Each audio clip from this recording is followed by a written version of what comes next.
बिस्मिल्लाहिर्रहमानिर्रहीम, अस्सलाम वालेकुम नाजरीन। पिछले दिनों मैंने एक व्लॉग किया था जी, वो था प्रोसिक्यूशन पे कि जी प्रोसिक्यूटर्स जो हैं वो बहुत पैसे लेते हैं। अब ये सारी शिकायत आई थी जी पुलिस डिपार्टमेंट की तरफ से, क्योंकि मेरा ताल्लुक पुलिस डिपार्टमेंट से रहा है, तो वहाँ के कुछ SHOs, कुछ जूनियर्स और कुछ सीनियर्स ने मिलके मुझे बताया कि जी प्रोसिक्यूटर साहबान बड़े पैसे लेते हैं। कत्ल में ये 50,000 तक भी ले सकते हैं, इसी तरह ज़रर है, इक़दाम कत्ल है, डकैती के मुकदमात हैं, असले के मुकदमात हैं, बिजली चोरी के मुकदमात हैं। तो इस पर जी बड़ा रोला पड़ा। और आपको पता है जी, आज के ज़माने पे आप किसी भी महकमे पे बात कर लें या किसी शख्स पे बात कर लें, आप देखते हैं कि अगर आपने सियासत में भी बात की है, आपने इमरान खान पे बात की, तो इमरान खान के जो सपोर्टर हैं वो फौरी तौर पर नवाज शरीफ की बात करेंगे जी वो भी यही करते रहें और हम भी यही करते रहें। अब प्रोसिक्यूटर साहबान ने शदीद एहतजाज किया। मेरे कुछ दोस्त हैं, तारिक जावेद हैं जी, वहाँ से चौधरी तारिक साहब रहीमियार खान से, उन्होंने भी मुझे कॉल किया, कहा कि खान साहब ये आपने रेट बहुत बताया है और बड़ी गलत बात है।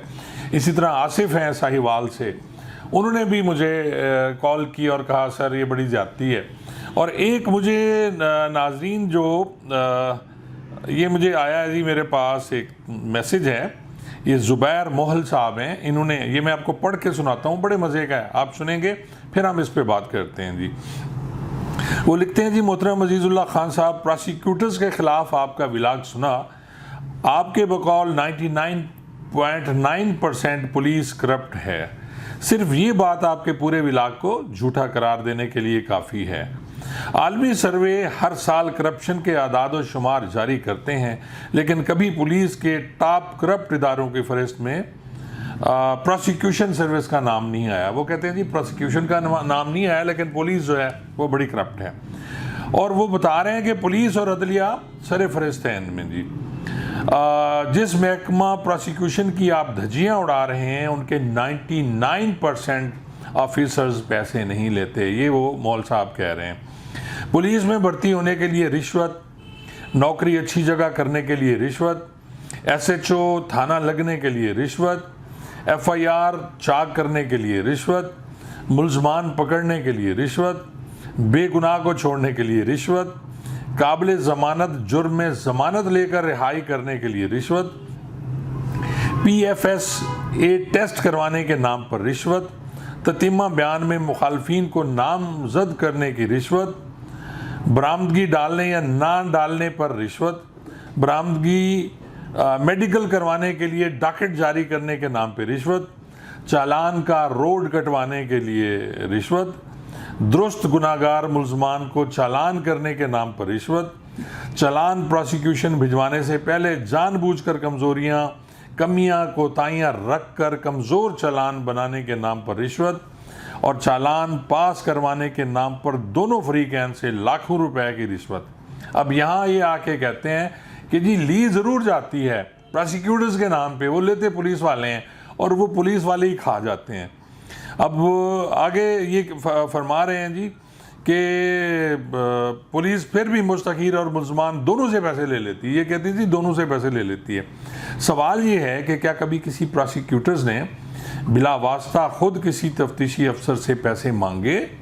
अब यहाँ मैं बाद में डिस्कस करूँगा कि वो कहते हैं जी हम नहीं मांगते पैसे, वो खुद दे के जाते हैं।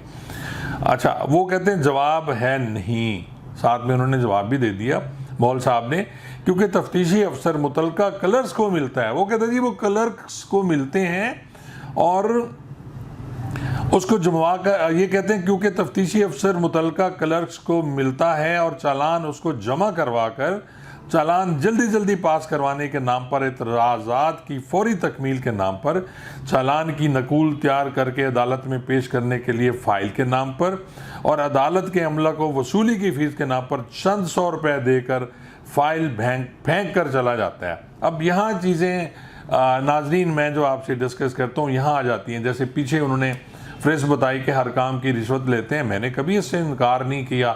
आज भी यही सब कुछ हो रहा है थानों पे जो ये फरमा रहे हैं।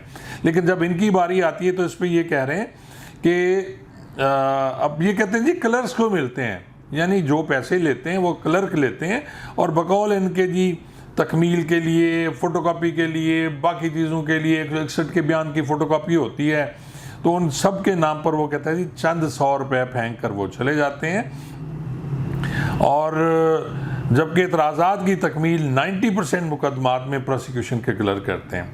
वाज़ेह रहे कि प्रोसिक्यूशन सर्विस को चालान प्रोसेसिंग और फाइल मेंटेनेंस के नाम पर कोई अलाउंस नहीं मिलता। वो कहते हैं जी हमें कोई अलाउंस नहीं दिया जाता कि जी आपने फाइल कैसे बनानी है और चालान को कैसे प्रोसेस करना है, और प्रोसिक्यूटर्स तमाम कापियाँ अपनी जेब से करवाते हैं। वो कहते हैं जी ये कापियाँ हम अपनी जेब से करवाते हैं, जो फ़ोटो कापियाँ होती हैं।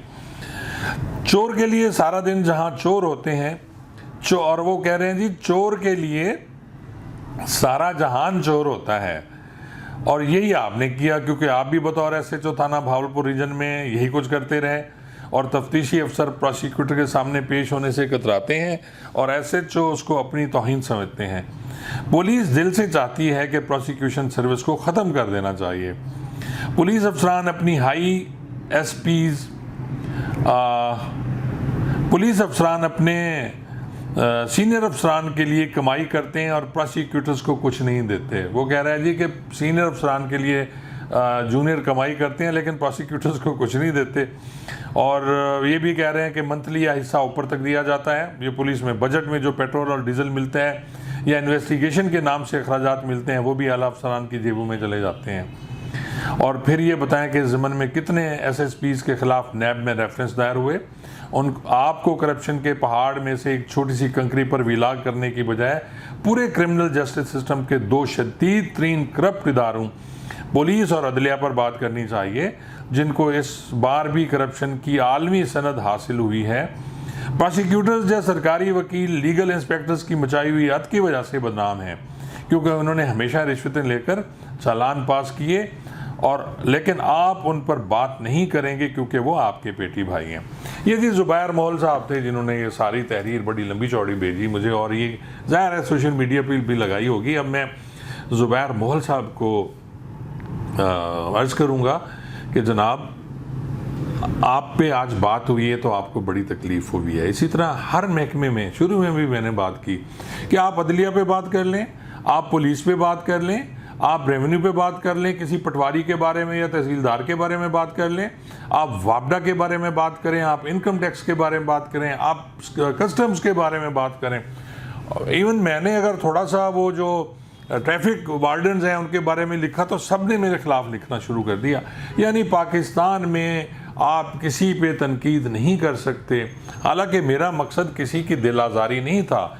मैं ये नहीं चाह रहा था कि प्रोसिक्यूटर्स जो हैं, जो हम में से हैं, अब मैं भी वकील हूँ तो वो हम में से जाते हैं, प्रोसिक्यूटर्स जो हैं उन पे कोई तनकीद या उनकी तजलील करना मकसूद नहीं था। बात ये थी कि हम ये सब कुछ अगर हो रहा है तो उसका हम हल कैसे निकालें।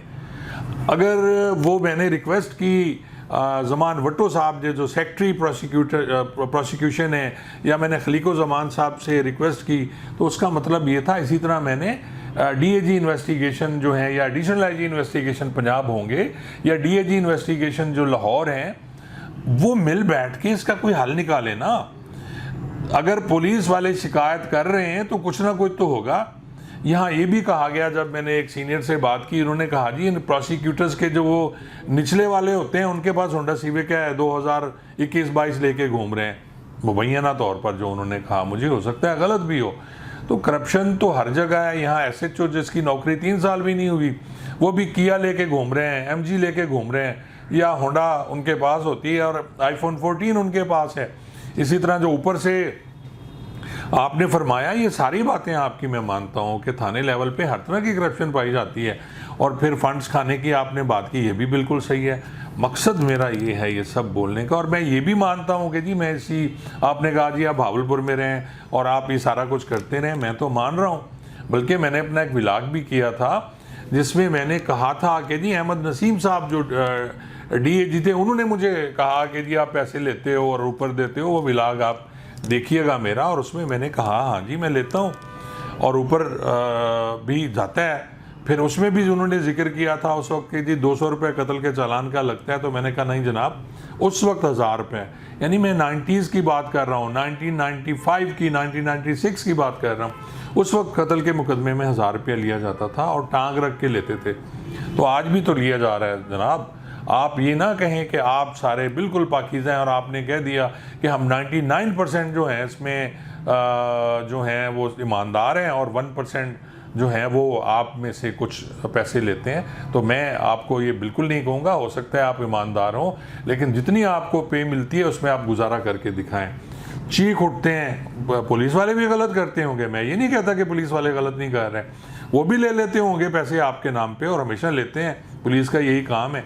तो इसलिए मैं फिर आपसे अर्ज़ कर दूं, मकसद मेरा ये है कि दोनों इदारे, आपने अदलिया की भी बात की, अब अदलिया को भी आ जाना चाहिए कि केसेस कैसे सेंटअप होते हैं। और आपका जनाब, अगर आप इतने अच्छे हैं तो आपका जो रेट जा रहा है इस वक्त कन्वेक्शन का, वो तो 2.5 है। कन्वेक्शन का आप रेट देखें ना, आप कितने लोगों को आपने सज़ा करा दी हैं। वो यहाँ सारे आपका जो है वो सज़ा तो कोई होता नहीं है आपसे। और अगर चालान गलत हैं तो ना सेंटअप करें ना जी आप। अगर उसमें एविडेंस नहीं है, आप मुँह पे मारें, तो फिर क्यों सेंटअप करते हैं?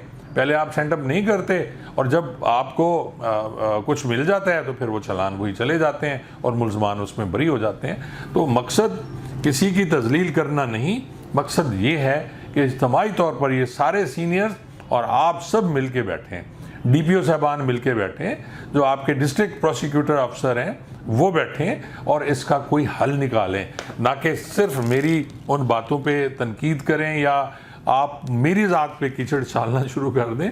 तो मेरे भाई, मैं तो जो था वो हूँ और था, मैं तो मानता हूँ। तो आप भी मेहरबानी करके अपनी गलतियाँ कोताहियाँ मानें। बहुत बहुत शुक्रिया जी।